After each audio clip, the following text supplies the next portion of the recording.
but it's not like that. It's actually more so of like when I feel that I feel safe enough for someone to enter me. Would you wait? Hey, so Tarun. Like I said, there's no rules. I'm not being rigid. I need to feel safe for you to enter me. As soon as I feel safe, it doesn't matter if it's 2 months, might be on the first date, who knows? I'm basically going to ask you, do an audio intro up top, just so we know who you are. You can introduce yourself, whatever you want to say. Yeah. And then probably ask some questions about yourself.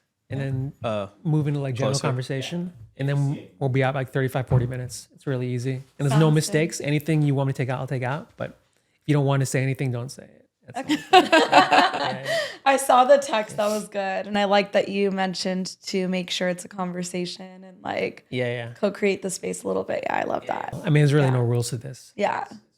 Hanging out. Yeah. But, I love that. Yeah. And everyone's really good. Like she's kind of devious and he's kind of an asshole, but. Yeah. First of all, she already knows this. I'm like a spiritual coach, so people think I'm really serious, but I'm actually really fucked up. Oh, how do you know him? I'm actually really fucked up too. How do I know him? Can we have that on tape, please? We met on Clubhouse. Yeah. Yeah. That was ready? such Ready to a go? fun. We can talk about that. Was so fun. That was so fun. Let's start this up. Does my hair look 11. Does my hair look Yeah, okay? it looks good. You can look right there. Oh yeah. Make I'm sure. right there. Yeah. Mike's right Is there any way I'm looking at the camera, or it No, doesn't really no, no. matter? We're looking at each other. I was making Okay, we're just talking. And just try not to check yourself out too much in the monitor. Yeah. Don't it'll look at pick the it up. monitor. That's when we wrap up. Okay. Okay. Yeah, sounds good. What's going on, guys? My name's Tarun Shetty. Welcome to the Convo Sutra, here with another amazing episode. We've got our great regular panelist and a special guest. How about we do a quick intro for our audio listeners? Hi, my name is Nihan Gur. I'm an actress and producer. Hi, my name is Navjot Dhaliwal, and I am a transformational coach. And I'm Pritesh, actor, comedian, producer.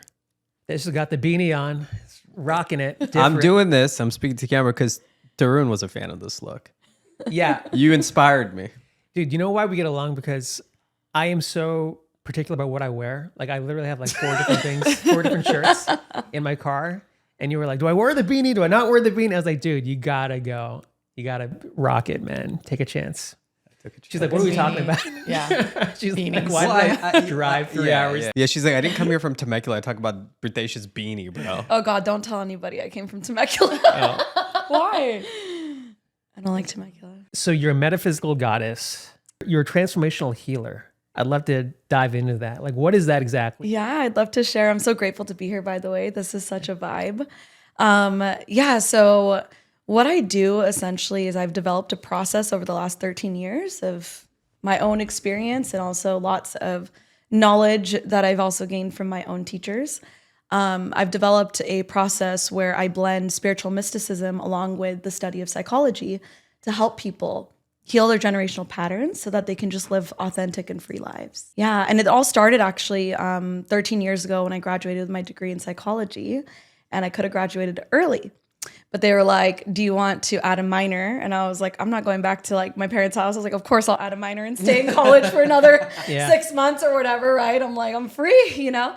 So I added a minor in philosophy, and the first class I took was metaphysics. So I studied it at a university level, not what a lot of people out there are, you know, just on the internet, like getting all these crystals and be like, I'm so metaphysical, right? It's like, I started to actually study how we can truly create from nothing in this world. And nothing is actually physical. Everything is meta, meaning beyond. And so that's really where Metaphysical Goddess got birthed. And then I actually didn't start being a coach until 5 years ago. So it's interesting how things always like connect, but I don't think I knew back then that I was going to be a coach one day. I was just super interested in these subjects. This is amazing. Well, I'll just say one thing. I was like, you know, and I think I was telling you, both of you before, because we've been friends now. We met on Clubhouse 2020, just like we had a guest on before, Priya. And we vibed really well on the healing and talking about trauma, especially there was a South Asian group. And she was really vocal in the group with people dealing with stuff. And I was like, this girl's cool. And then we started talking just like off. But I think in a world, like you were saying before, of like everyone's just crystals and kumbaya, my lord, you actually dig deep. Like it's you've dug deep, the really, really deep, dark work that I think you need to have before you're going to help anyone with anything.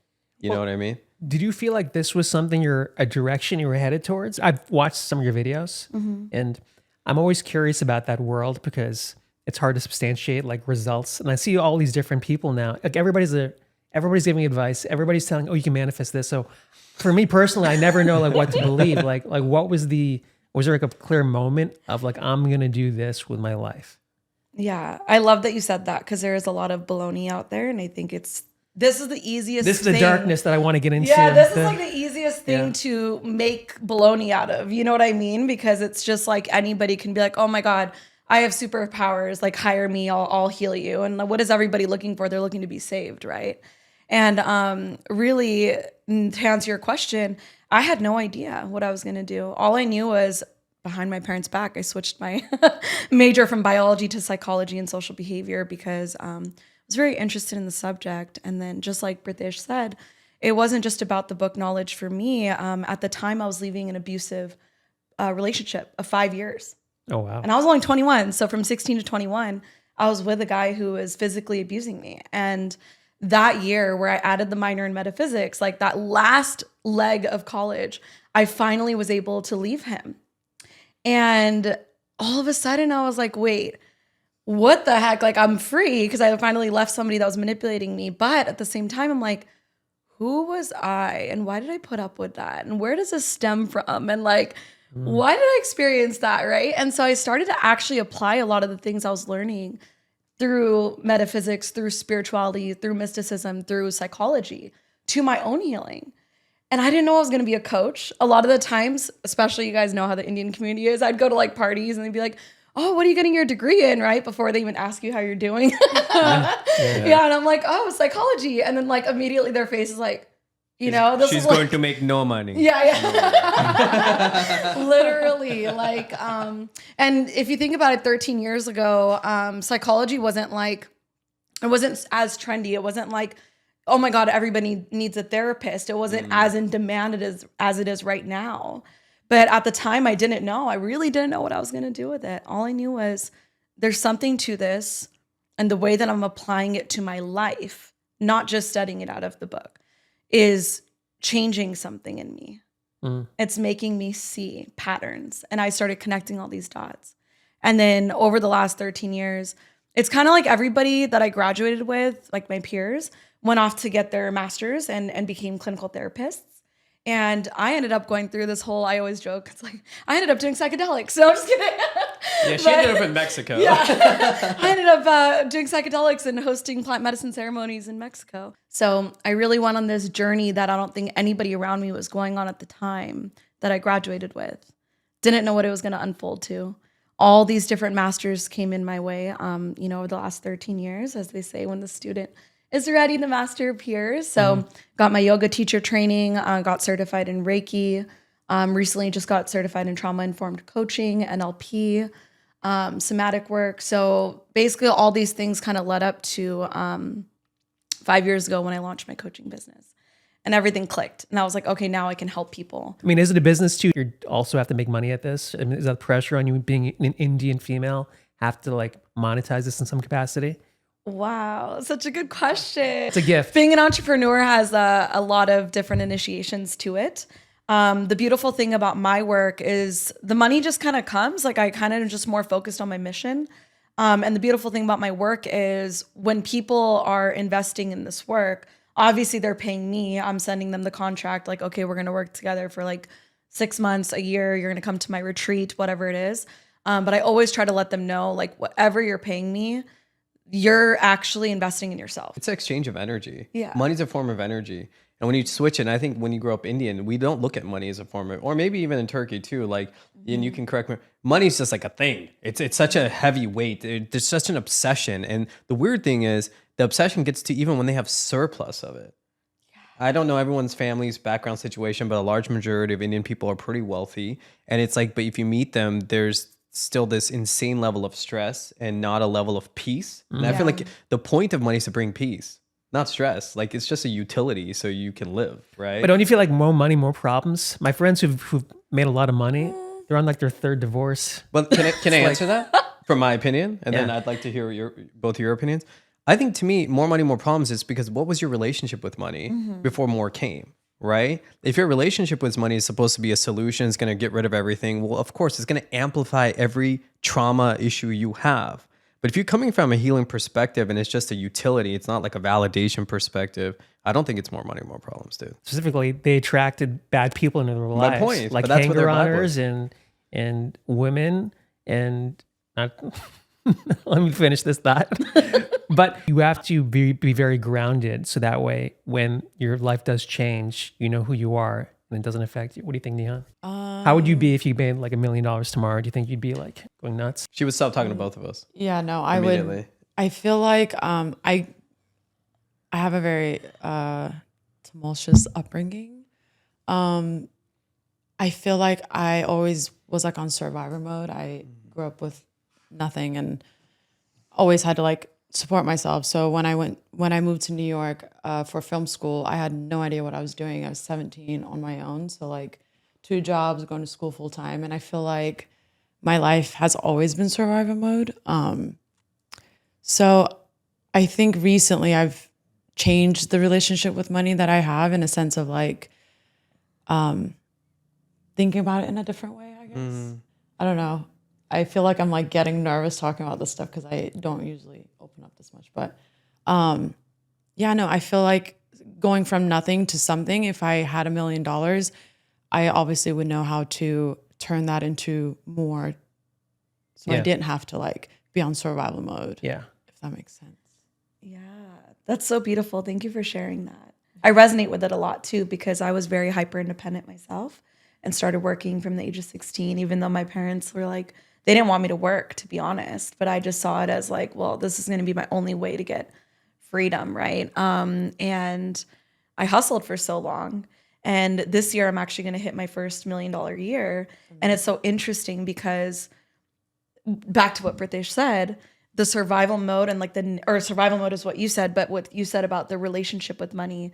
Now that I study our neurology and these patterns, it's actually always about the narrative you have around money. So more money, more problems can be very valid for people who are still in that mentality around money being like this thing that's going to save them, that's going to get them something. A lot of people throw money at their problems, especially in America, right? And they're not seeing that like they are a being outside of the money, you know? And even on a neurological perspective, in order to really become a millionaire or like have that mentality, everyone always talks about money mindset, you really do have to go within and heal the way you're looking at money and viewing it in order for it to grow and in order for you to have that good relationship with it. But let me ask you, because I want to clarify what you said. Do you feel like more money, more problems in your own personal life? You know, as a comedian, I never made a lot of money. Now I'm just very hyper aware of like spending and like being flashy, and like I try to be grounded with who I am as a person. However that fits in my career, money, you know, person I attract in my life, let me flow with that. I actually had something happen recently where it's this lady that I've known forever, and she's kind of like a mom figure, always just like supported me, but like very well off. And I remember her telling me recently, she was like, Nihan, I feel like if I did give you money for something, it's not gonna bring like the happiness you're trying to find. And I like really sat with that and thought about it, because I'm a very happy person and I love what I do and like my day to day, whether it's, you know, acting is very hard and it's a very mental up and down journey. But I was just like, yeah, but I think you're saying that because you've always had that.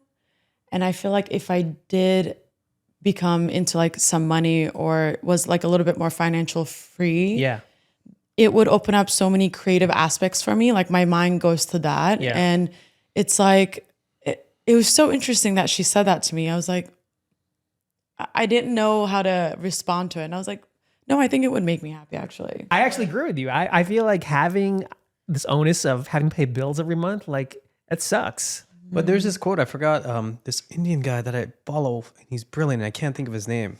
I apologize for that. But he said, not having money can make you very unhappy, but having money doesn't make you happy. Yes. And I think that's brilliantly said. So like you said, like if you don't have your basic needs taken care of and you're worrying about food on the table, if you don't have the money to survive, it's miserable. It really is. That's rough. But once you get past a certain point, this is a billionaire talking. He's like, if you can't enjoy coffee in your 1-bedroom apartment, you're not going to enjoy the coffee on the yacht. And again, that's coming from nothing into something. So it gives you the perspective of both sides. Well, I'd rather have money. But what I said, he says the same. There's nothing wrong with that. I think we have this idea that we have to have guilty for having it because we also, in our economic system, it's this lack.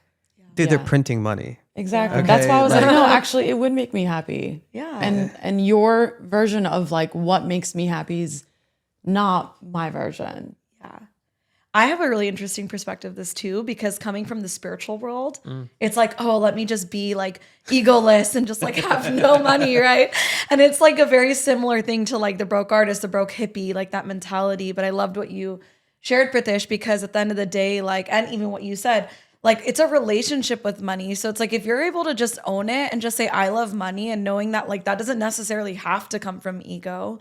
You know, if you're investing your money into like projects, even if you go and you do buy something with it, that's like something that's luxury, right? It's more so around like it's your personal relationship with it. Yeah. But I also loved what you said around staying grounded, because I think a lot of us also, we don't want to like lose who we are because of money, especially people that are more like creative types and like all of that, right? Like that are actually genuinely doing what they love. So You're moving to New York. Can you talk about that? yeah. I'm wondering how you're fitting into like your spiritual stuff and the grime of people are so gritty in New York. Yeah, God is sending me there. So that's exactly why. You said God is sending you there? Yeah. So when I lived in Mexico as well, like I stopped saying the universe. Your I just say travel God agent. now, because it's like God created the universe. And I think we all have like a really weird, trauma around the G word just because of religion. So when I mentioned God, by the way, it's like the creator of the universe. So I actually was sent to Mexico, and I lived there for 3 years in Tulum and Playa del Carmen, during COVID, actually 2021. It's like wherever I'm being sent, it's like that's where I'm going to do my work. So like I hosted retreats, which was a big, huge dream of mine for years, because I attended retreats for like 10 years, you know what I mean? And a lot of my healing came from retreats. And so when I heard the download that like, okay, you're ready to host retreats, I was like, okay, show me where. Literally, I went to Playa del Carmen and everything worked out. I've been wanting to work with like a legit shaman from Mexico, and all of that kind of came into fruition without me even looking or searching for it. So in New York, to answer your question, I had been trying to get back to LA for like the last 18 months. Since I met you. Yeah, literally. So for the last 18 months that I've like moved back, but something would happen, right? Like I have all these trainings I'm doing right now for my coaching school. And I'd go back up to NorCal. I'm like, okay, it doesn't make sense for me to sign a lease if I'm leaving every month for like 14 days for trainings. And then I was traveling around a lot as well for work. And then finally the weekend that I was supposed to look for apartments in LA, because I'm like, okay, now I can sign a lease. I'm good. Travels are done. The fires happened. And I was like, okay. I was like, all right, God, path of least resistance. Send me where you need to send me. I really want to get back to LA because I myself as a kid always loved to be creative. I actually do want to pursue stand-up comedy and acting as well. So I was like, I got to go back to LA. And I was so hell-bent on LA. Then that happened. And I was like, all right, I took it as a sign. And I was like, okay, send me where you need to send me. Within 2 weeks, New York was actually the place. And 6 months ago, I was speaking on stage at a conference. And God actually told me that I was going to host a conference in New York because, to your point, people out in New York are very in the grind and they actually need this work. There's this like misconception that if you're spiritual, like you can't really handle being in cities or like those types of environments. Like you imagine someone being like a yogi in the forest or mountains. But once you've done your shadow work, which is just allowing yourself to not deny your humanness, it's almost like you bring your spirituality and integrate it in with the shadow, with the human part of yourself. And I've always loved being in the city and connecting with people. So it's like the thing we said, head in the clouds, but your feet still touch the ground. Yeah. And a lot of times we see people head in the clouds, but the feet don't touch the ground. I'm like, dude, you still got to pay taxes, bro. Like you can't meditate out of that. You know what I mean? Yeah. But I wanted to ask you, how'd that intuitive hit come for you for New York? Because you mentioned God sent you, but were you meditating? Yeah, now my life's become like a walking meditation. So I almost feel like I will be in the middle of something and then I can easily tell the voice, but like it's not just coming from my thoughts and my logical head. And this isn't something, by the way, that just I do. Like, I don't want anyone to think that. We all have access to this. With the work that I do with shadow work, once we release a lot of our trauma, the voice of our intuition gets stronger because there's no longer a filter or lens of our trauma.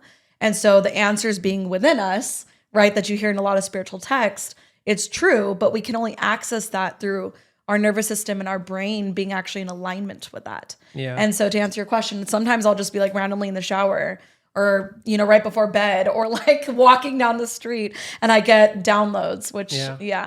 I love this. What do you think about Abraham Hicks? I love her. Okay. Yes. That's great. She's awesome. I can't stand her. It was the first book I read. It's very out there. It's very woo-woo. Yeah. She's got this groundlings character she does. I mean, I try to watch her YouTube. That's her tap-in. I feel like Yeah. That's like- yeah. I'm not We sure if I get can like watch the videos, but I really loved reading the book. Oh, I didn't read the book. Ask and it's given. Yes. Yeah. I thought that was very fascinating. Her, we actually, when we met, we spoke about that. Yeah. Because that was, I know we'd both read it. That was kind of my initiation into the work. I don't know. You can speak on what it was meant to you. You could probably speak about it better than me. Well- There's a lot of truth there, in my opinion. I know you're thinking it's a character, and it may be. I have no proof. I'm not living in that person's body.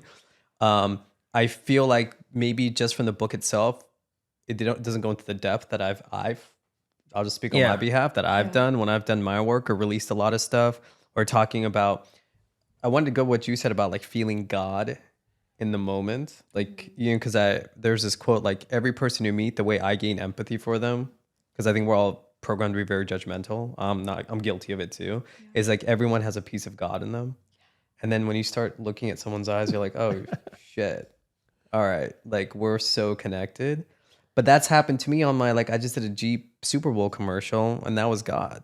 There's no aspect of me. I didn't belong there. It Dude, just happened. I'm sorry. I can't stand it when people at boxers at the end, they're like, thank God. So that means God wanted the other guy to lose? No, but it's a journey. And sports journeys. Oh, God, thanks for letting us win the Super Bowl. So God was betting against the Chiefs? Like, come on. It's ridiculous. Okay, but let me ask. God heavy shit is so... I'm with you in a sense of like, I think with that word, I have such a weird relationship with as well. I'm not trying to diss any of your stuff, by the way. But I think... I love it.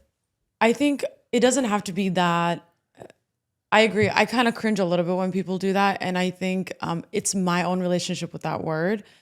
But there are certain things in life where you're just like, oh, that was interesting. I had a dream about something and then it like happens. Yeah. Or, you know, I think it's more of the exchange of energy and the spiritual aspect of like, there's, I think what I'm trying to say is when you look at a tree, I think it's so beautiful that underneath the roots connect and trees actually help each other. So I see the universe and like the exchange of energy, whatever that is in that aspect. When people say God, I'm like, but I don't know. When I like journal, I say dear universe. Like, I think it's whatever your relationship with that particular word and what that means. Yeah, there's a divine order, absolutely. But it's different for everybody, as, you know, she's clarifying to us. Yeah. Like I went down the spiritual kick for a few years, like, you know, I'm sure like a Gangaji, Muji, you know, Ram Dass, whatever. And I realized everybody now, these new age people are just repackaging all their old stuff. I'm like, Jesus Christ, can anybody come up with an original thought? So now I can't even like... It's funny you just said Jesus Christ too. The original. Exactly. I'm very religious, by the way. I have a Bible by my bed. But I'm just saying it's almost gotten to the point where it's so commercialized for people.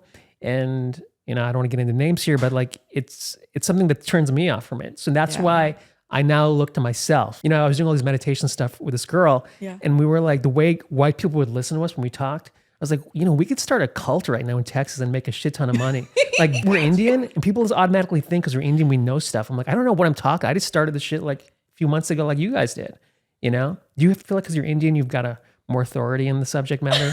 That's a really good question, actually. We talk shit on the new age for hours, so I love this. That's what we spent hours doing. I mean, no disrespect to the Kundalini world, but Yogi Bhajan, that's what he did, right? Yeah. He took Sikhism, which is Yep. the lineage that I'm from, because I'm Punjabi, the religion that I was born into. And that's what he did. He came and capitalized on it and created this whole like cult, if you want to call it that. It definitely is. But being Indian is so funny because I joke around a lot with my clients and like at my retreats. I'm like, guys, welcome to my cult. Like, bow down. You know, just kidding. No, but They're like, can she say that? yeah, yeah. But then we all just laugh our asses off because they know that that's completely what I'm against. So yeah, being Indian in this space, it's interesting that you say that because once I got my yoga teacher training, I would go to Bhakti Fest all the time in Joshua Tree. And it's like people look at me and I think they Can you think explain that what Bhakti Fest is for people? Yeah. yeah. It's like this giant yoga festival. I remember I applied to be like a teacher and stuff. And no disrespect, I love all the teachers there, right? But like there was probably only like me and this like pundit guy that was doing readings for people that were the only Indian people at this whole event, you know? And this was like, whoa, this is wild, you know? And I think that people do, you know, when they're around me, it's Why are not you that they laughing? want to bow down to me actually, because I don't give off that vibe. Because my mission is actually to bring these things back to the roots. Because you're genuine. Not and they the feel not that. the new age stuff. This Yeah. isn't new stuff. This is all ancient wisdom that a lot of the new age is taking from like literally people of colors, like bloodlines. You know what I What's mean? the spiritual ego, right? It's the spiritual ego. Which doesn't align because it's like you said, the new age thing. The problem is like the ego is like, look what I've done. I always say like, you know, I used to meditate 2-3 hours a day. Yeah. And it was life. 3 hours a day you meditated? Yeah, it was life changing. It changed my whole life. It literally changed my whole life. And talk about God. I felt like I was homies with God. You feel like you're living in that plane. And you talk about that voice and stuff. And every step I took and every breath I took, it just felt magical. And I really mean that, right? But the problem is, even in that moment, you have to recognize, dude, you ain't the first one that's done that. Like that awakening feels so magical and beautiful, but then your ego wants to create a story. Like, look what happened to you. No one else has experienced this. It's like, yeah, they have. Nihan, you said you don't meditate. So what do you do to find like spiritual peace or just peace of mind in general from the busyness of LA? I feel like there was a year where I was like, okay, I'm gonna wake up and meditate for 5 minutes every day. And I did that, but I feel like it was very hard for me to, I feel like I'm a grounded person, but it was hard for me to do that with my mind when I was doing that. I'm more of, I run. I feel great. like running is something that's become like a therapy for me, whether I'm happy or I'm sad or I'm going through something and stress or anxiety. I started having panic attacks like 2 years ago for the first time. And I don't know how I was trying to relate that, but I feel like my first instinct was like, I need to go for a run and like see why that came up in my body and whatnot. And I mean, I knew the reason, which also makes it interesting, but I think running really frees me. Yeah. What about you? What do you do?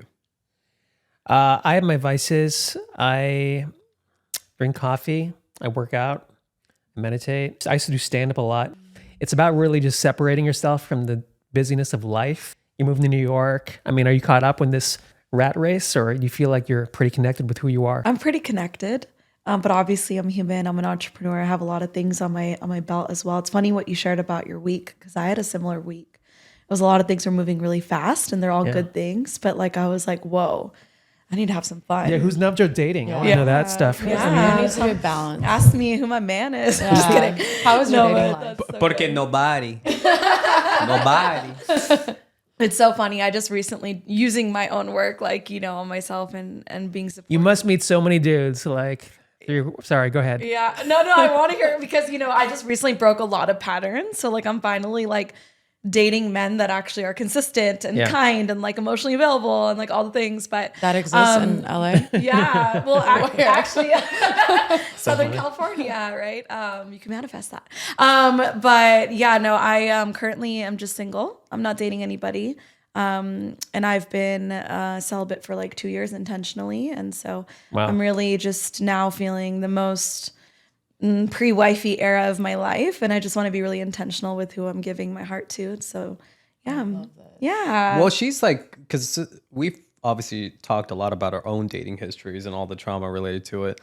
And so I'm proud of you because I know there was, even after you left that really abusive one at 21, there's been certain patterns that her and I have talked about that are repetitive. I feel like every relationship I've shed a layer, I'm like, oh, this is definitely better. But there's still stuff to work through, obviously. And then it doesn't really get triggered until you're getting that trigger point, which is that mirror, that person's that's there. Even dating like, now, I feel that. It really helps release this like, oh, dating in LA sucks, whatever. Because I feel like once you have that mindset, it always gets better. And it's proof. Like if you look at your past relationships, I've only been in 2 serious ones in my life. But I feel like every time I go on a date or whatever, it's like, okay, that person wasn't it. But there was something that I can take from that and like keep not at it. Like you have to have fun too, but you know what I mean? How long were your serious ones, if you don't mind me asking? The first one was like 4 years. It was like my first love first. But I was 21. So I didn't have sex until that guy. And then I was single for 3 years. It was like the first time I started dating, whatever. And then the other one was 3 years. And that one, I mean, they were both toxic in its own way, but beautiful in its own way because I had to learn something. And when you recognize that, it kind of is like, okay, well, you know, it helps dating easier. You need your ego destroyed in many ways. Like I realized how controlling I was in relationships, and more of just like the vision I was sold of what a relationship should be. And I had to take ownership and look in the mirror like, dude, you're kind of like controlling of this person. And it wasn't like, oh, you can't. It was just like, no, this is not how it's supposed to be. Like, this is not how it's supposed to go. And it's like, well, I was too controlling of myself. I wasn't being authentic. And therefore, I was projecting that. And then it was after the relationship would end, I was like, dude, I got to make changes. It's in the subtleties, right? Like, definitely. Because like you said, you weren't blatantly being controlling. No. It's like every relationship is here to help us evolve. Yes. And what you just said is so important because I think the society right now, like, a lot of us are kind of waking up to this, but it's like we need relationship, you know? And I think a lot of people right now, they're like, oh no, I'm going to be, you know, I don't need no man, or like, I don't need a woman, or like, let me just go be like this single person, which is great if that's for you. But gender wars. But it's become gender wars where we don't know how to relate to one another, but that's because we're not seeing relationship as a blessing of evolution for our spirit and our ego, which is the two things running our whole reality. You know what I mean? And I think a lot of people are very much avoiding it because it's uncomfortable. So with my work, I actually do a lot of relationship healing because it's huge. It's so big. That's our greatest evolution. But you said something. You said relationship. I think the thing is people always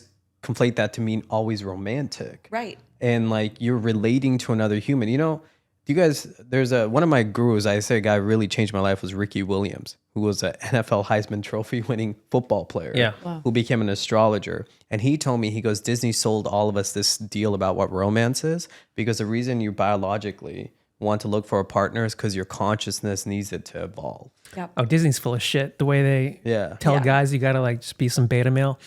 Now look, I'm still stuck on being celibate. Wait, hold on. Wait, I'm confused. This is so funny. I had a feeling you were gonna say that. What? I feel like expand. I wanted to get back to that. You just like dropped that, and I'm like, what do you mean? I was like, I knew it was coming for some reason. Tell me where you think it's a beta male, because I'm not saying I disagree, because I think Disney sold a lot of BS. But tell me an example of the beta male. Well, it's general TV and pop culture in general, where like every guy's like some simp dude, like, oh, I got to win this girl's heart, and drop everything. So what? This is what happens. I love your POV. It's every story trope in Hollywood. Like I've got to win this girl's heart and drop my career, and I'm running through the airport and trying to win her. Yeah, knight in shining armor type thing. I want to win her favor, and I'll do anything versus trying to look. I always believe if you become somebody, you will attract that person into your life. I'm still stuck on you saying you're celibate. If some girl said, hey, I can't have sex with you for the next 20 years, I'd be like, I don't know if this is going to work out. Like, I didn't say celibate. No, but she's till celibate marriage. because she's single. Not till marriage. I'm just saying I'm single and I don't want to like give my energy. Not till like marriage. If she's dating somebody, I'm assuming. So if I went out with you and you said, hey, I'm celibate, I can't give my, I don't even know how I process that. Like, what do you say to dudes? I think it's like the newer, I should... Yeah, celibate is not necessarily like I'm not in my like nun era or something. You know what I mean? It's just more so of like if I'm dating somebody and I feel the vibe, right? Like I want to wait to have physical like intimacy. I'd rather build intimacy on all other levels for at least like a few months, and then A few months? Look Yeah. at Jesus Tarun Christ. losing his A couple mind. months. Yeah, a few months. See, I wouldn't lose my mind at all. That would and bother I me. don't even like to say like 2 months, 3 months. It's just more so like that when I know I would that have, like, a safety. calendar, like I'm in prison, I'm being like- intentional. I'm being Yeah. very intentional is what I mean. This is like celibacy. Let's just call it like screw that I even said that. I'm being No, intentional. you said it. It's Yeah. on. No, Tarun. This is so interesting. No, Tarun, you Yeah. had a response. You're telling me if you met a girl and she was great, you actually felt a deep connection with this person, forget all the physicality, then why does it bother you to wait for the physical? Oh, come on, dude. Dude, I'm a sexual Don't try guy. to come across like you're some I'm not at all. I'm not trying to come across sanctimonious person here. But like, even in dating right now, like the person I'm dating right now, we waited. It was not like, I think How long did you wait? May I ask? Probably a few months Okay. or something. But the thing is, like, I didn't care, Yeah. honestly. And I'm a sexual person, like anyone else. I'm not saying it's not important by any I'm not time. some Now, rapist I'm or trying to get the girl in my bed. What I'm saying in this point right now, I know that if I want to go get laid, or if you want to go get laid, that's very anyone else can get laid. Doesn't matter if you're a guy or girl. That's a very easy thing to do. We can just go get laid. But if you're looking for I can't just go get laid like that. Tarun, just Tarun, stop. you're hot. You could totally Yeah. just My go get point. laid. I already had 2 girls in my DMs ask me about you, not even me. So I already told you that. Yeah, but it's equality. Tarun's always hitting me up like, "Hey, dude, are girls hitting you up after the podcast?" I was like, "No." They're not, actually. They're just not. I'm not wanting it, so I think my No. energy's changed too, but I'm like, no. But I've had 2 hit me up about Tarun. So interesting. Yeah. Yeah. What was your That's question? hilarious. No, I just think it's if someone said, "Hey, we can't be physically intimate," like that's part of a relationship. I wouldn't say it like that though. And I feel like there's this rigidness that maybe it's coming across us, but it's not like that. It's actually more so of like when I feel that I feel safe enough for someone to enter me. Would you wait? So Tarun, Like I was said, great. there's no rules. I'm not being rigid. I need to feel safe for you to enter As me. soon as I feel safe, it doesn't matter if it's 2 months, might be on the first date, who knows? Tarun feels safe If my once he soul enters you. recognizes that this is my husband, who knows? It might be on the first night. How do we get I'm to just this part of the saying that I conversation? need that other type of intimacy Yeah, you get it. first now. I'm being intentional. I want my husband. I want somebody I'm going to build with. And Navjot, just what it is. he only feels safe once he's inside. That's how Tarun feels This safe. is he's hilarious. like, well, he would reply to me if I said that to him. He's like, He'd be right now, this works out well. I he'd be feel like, this. well, I'm only going to feel safe until I do. Nihan, what do you think? You're quiet. I actually did this unintentionally, but when I broke up with both of my exes, I didn't have sex for like, one was a year, the other one was like almost 6 to 8 months. But it was because I wasn't dating and I just like didn't want that.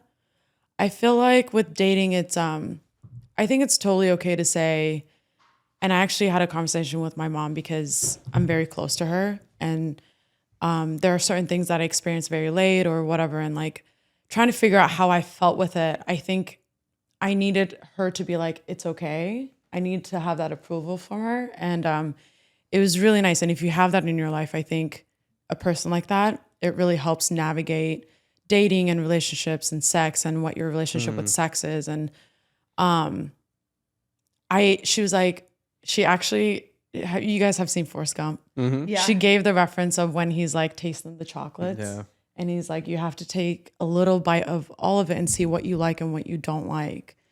And that really resonated. And I was like, oh, thanks, Mom. And so like it opened up this level of dating that I didn't put pressure on so much. So like, yeah, I've had one night stands. Yeah, I've dated someone for 3 months and had sex with them. And I don't know, I think it's like this taboo thing that we're not supposed to talk about, but really like everyone does it. So why, if you don't want to, Especially in the Convo Sutra, you know, there's nothing you cannot share. No, When I but saw the name of this podcast, I was like, that's very tantric. No, it's not a sex podcast, or it's not at it's all. This is the first time we've gone there. I Actually. saw it deep because I'm like Convo Sutra. It's like a co-creation, Yeah, it's- similar to tantra. It's not even a dating podcast. It's just a conversation. It's just something I was like, oh, this is a gimmicky name. That's really it. I think it's genius and deep. Yeah, thank you. Well, we got to wrap up. But I want to ask you Yeah. real quick. All these wormholes. If you're on a date And a girl's told you I've been celibate for 2 years. Is that a turnoff for you immediately or no? It's not a turn off, but I'd wonder why. Like, what trauma did she go through for her to be celibate like that? Like, obviously, there's something. I'd like to dig into that. And I'm always looking for red flags too, because I have my own red flags. And everybody's at this age, everybody has baggage. So, yeah, I'll probably do a deep dive into who she is as a person. I'm not going to discount her just because she said that to me. I think that's very honest. And Yeah, that's what I Yeah. wanted to. I was curious. Hey, where can we find you on social media? Yeah, at metaphysical_goddess. And that's the best place to find me. My DMs are always open. I love having convos with people from all around the world. So. Cool. And check out her retreats and coaching and stuff. So Yeah, at the Pritesh Shah. Nihan Gur official. And she has her meta I talks should too. do. Yeah, Meta Talks is launching soon. And it's funny because when we think about Meta Talks, it's like, I don't just interview spiritual people. I know you said that earlier, but I have a belief that all of us are spiritual and you don't have to be wearing mala beads and like wear umbrella pants to be spiritual. So it's more so of like that podcast actually draws out the spirituality in everybody. So that's my concept behind it. It was an IG live show, but now it's going to be a podcast. very cool. Yeah. And you can find me at Tarun Shetty. And please don't forget to like, subscribe, share at the Convo Sutra. Please join us on Patreon. And if you like this podcast, please, sponsor an episode or join our Patreon. Spread the word. We appreciate all the support. We will see you guys next episode. Take care. Bye-bye. Yay. Yeah. Easy, right?